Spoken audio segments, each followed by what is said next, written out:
Assalamu alaikum. Takbir, takbir, Allahu akbar. Mheshimiwa Dr. Hussein Ali Hassan Mwinyi, Rais wa Zanzibar na mwenyekiti wa Baraza la Mapinduzi,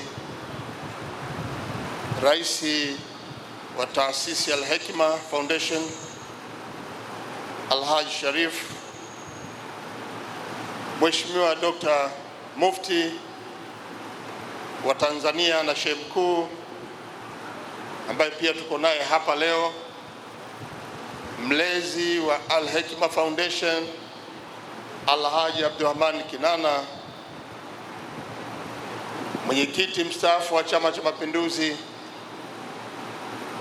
viongozi wote wa dini na taasisi mbalimbali na waumini wote ambao mmehudhuria kwenye tukio hili.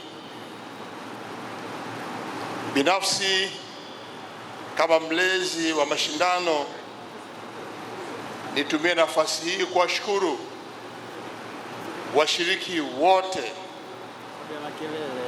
ambao mmehudhuria tukio hili kuja kushuhudia vijana wetu ambao wamehifadhi Qur'ani wakisoma mbele yetu kwa mfumo wa mashindano.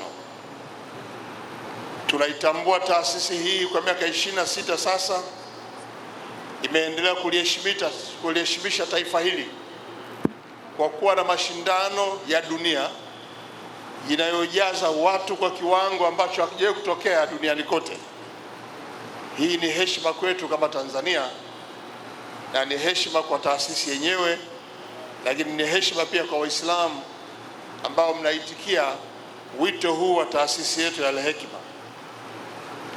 Leo tumepata washiriki 16 kutoka mabara yote duniani, na baada ya muda mfupi tutapata matokeo ya washindi, na mimi nianze kuwapongeza wote ambao mtakuwa mmeshinda na kupata zawadi mbalimbali, nikiamini kwa washindani wote mnaweza, lakini pia vigezo ambavyo vimetumika ndio vitawatofautisha.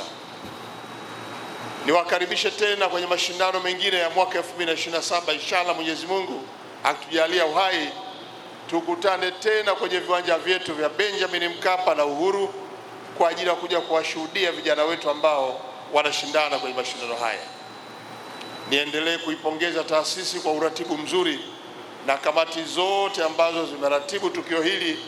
Hakika uratibu wenu unaonekana na unatabirika na unaleta mvuto, na hata mwakani tunaamini kama tutakuwa tuko hai tutakuja wengi zaidi kuliko mwaka huu. Asante sana kwa kunisikiliza.